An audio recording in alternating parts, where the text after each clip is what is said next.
winning Kerala's Pudupalli by an unprecedented vote of over 37,000, gifting a new record for the constituency.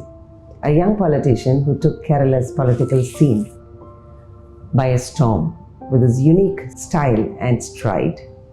Well, a lawyer and lecturer by profession. On the next guest from the 973 show, it is Member of Legislative Assembly of Kerala, Chandy Oommen. Mr. Oommen, welcome. Thank you very much for joining us. Thank you so much.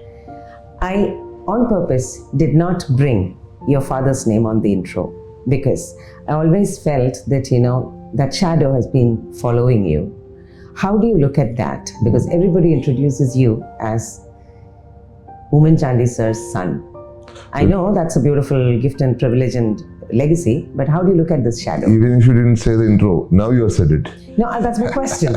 That's my question. So it's not a shadow, it is like a grace from heaven. So it doesn't matter, it might have some minuses, but I consider all the minuses plus only. Right. You have been, you've been there always in Pudupalli with your father and with the people, but then after the era of Mr. Oommen Chandy, what is that you made different in your people approach style? Actually, there is no after the era, it continues. Because even now today, people sometimes address me as Oommen Chandy only. So for them, he is still a living legend. Okay. So it's not a bygone era for them. Even now, many of them go to his tomb, and it's because their interactions, their connections with him. There's an umbilical cord, so it is not broken even now. So, anyways, he is not present with us physically. Mm-hmm. So I am trying to fill his void, which is a difficult task. And I know it's a very big shoe, isn't it? Very big shoe. Yeah. It's a big task to follow that, but still, I am doing what I am able to do. Mm-hmm. There used to be an open majlis kind of a thing at your home in Pudupalli. Do you still continue that? No, I am staying there 7 days a week, because I stay in Pudupalli. Father had to travel. So that is why he gave his word that he will be there Saturday, Sunday. So what I am trying to do is, I'm trying to stay there every day of a week, except for the assembly days, and except when I'm not there. So I'm always with the people. Whatever I can do, I'm trying to do. And even Sundays when I'm there, crowd is there, as they used to come and meet. Right. So as I said, it was an unprecedented number of votes, isn't it? So people have really embraced you wholeheartedly. Now, after this, a while from now, how do you look at your giving back? In what way do you think you have done justice to your voters?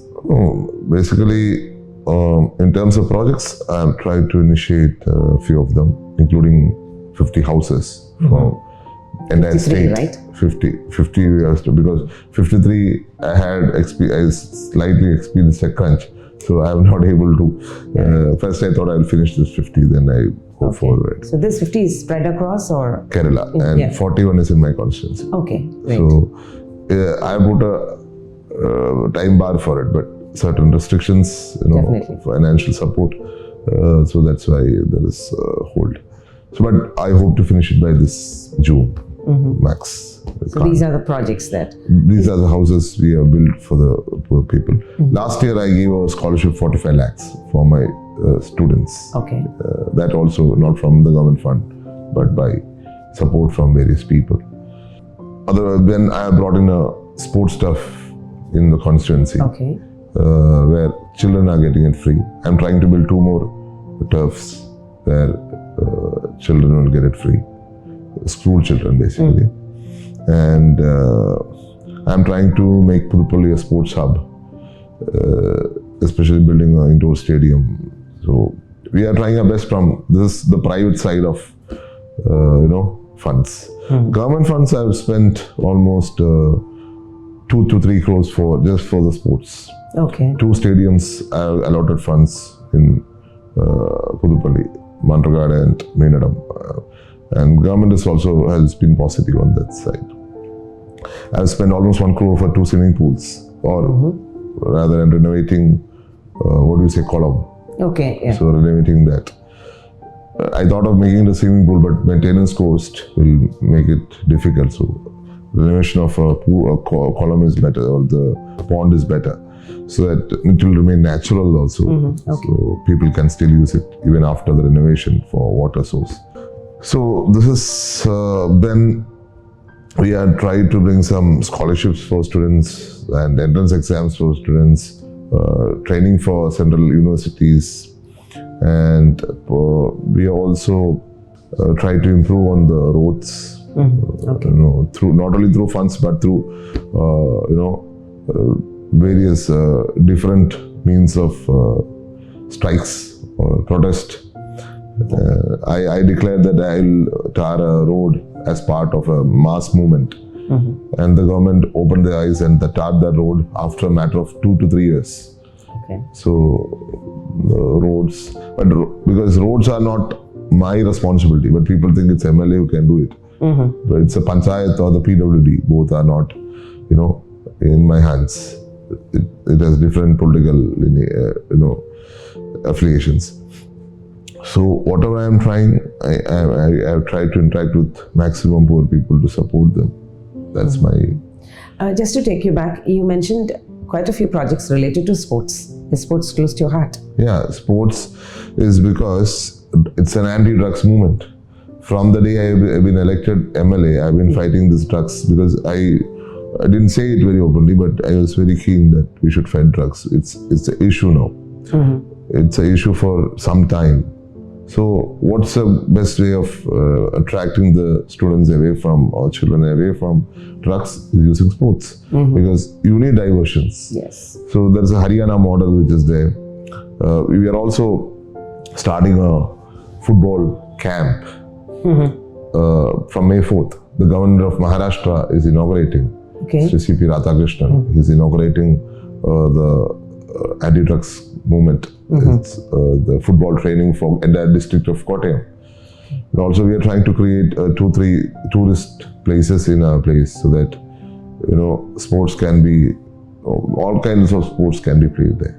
Right, okay. Coming to you as a professional, I expected you to be in a khadar today, but then you're looking very elegant in a different attire. You're a lawyer and lecturer. Yeah. What is your take on politicians and being a professional, working?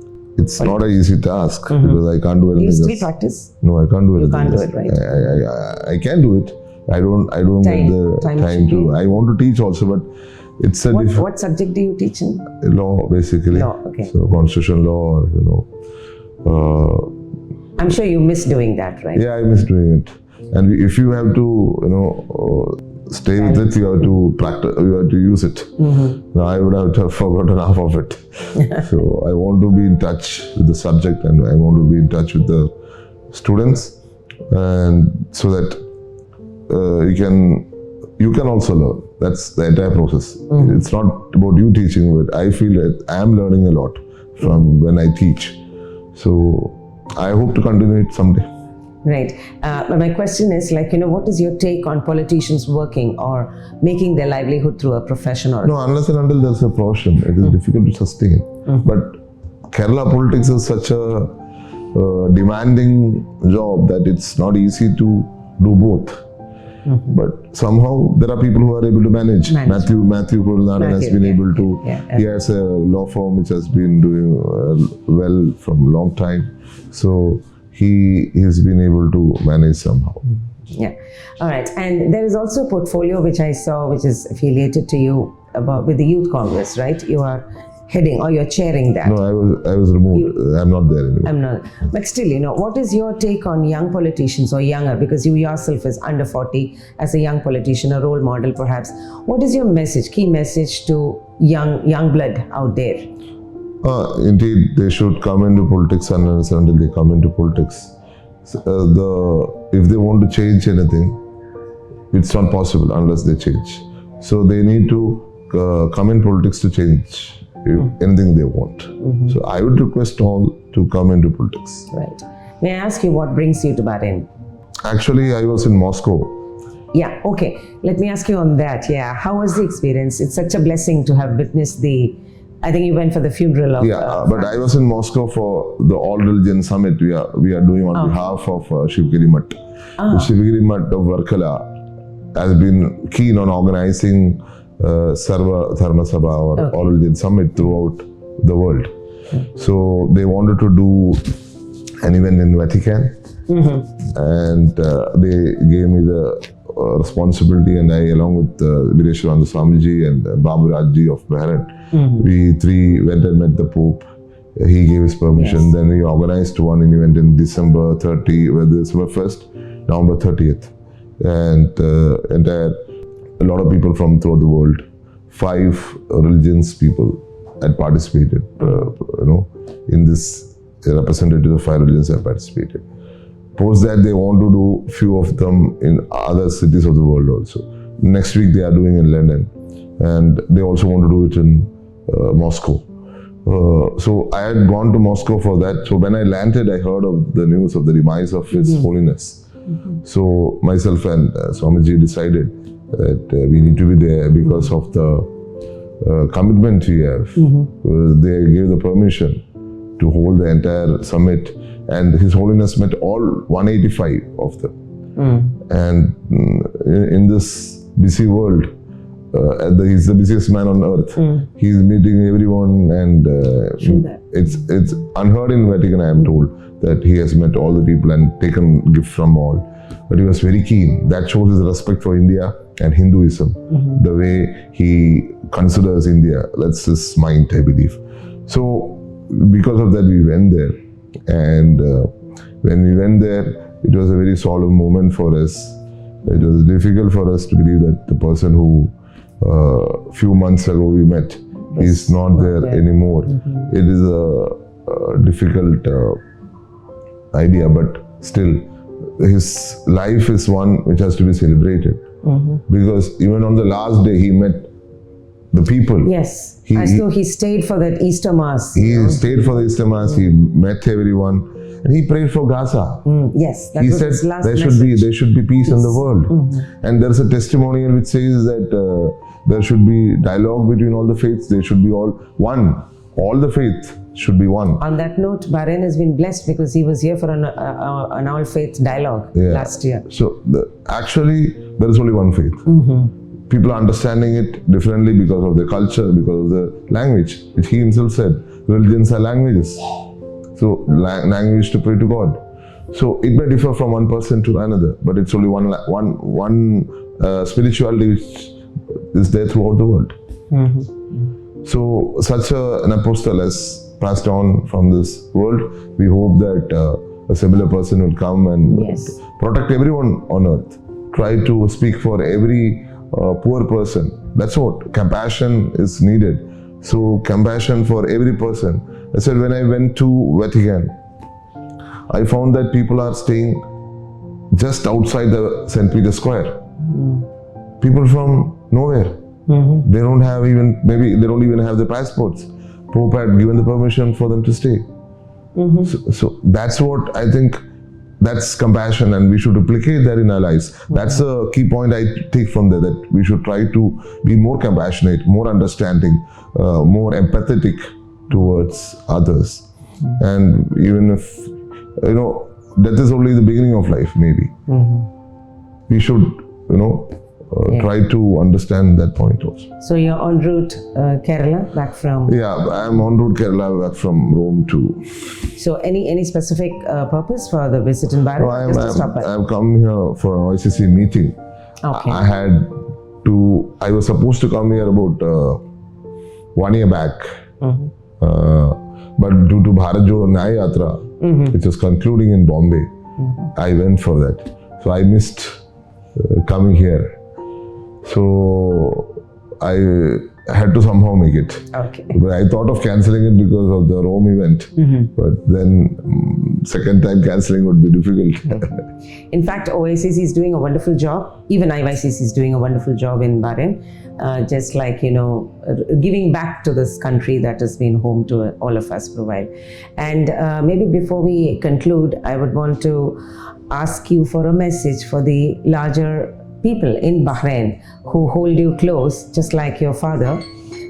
So diaspora of Bahrain, diaspora anywhere, is the strength of India, strength of Kerala.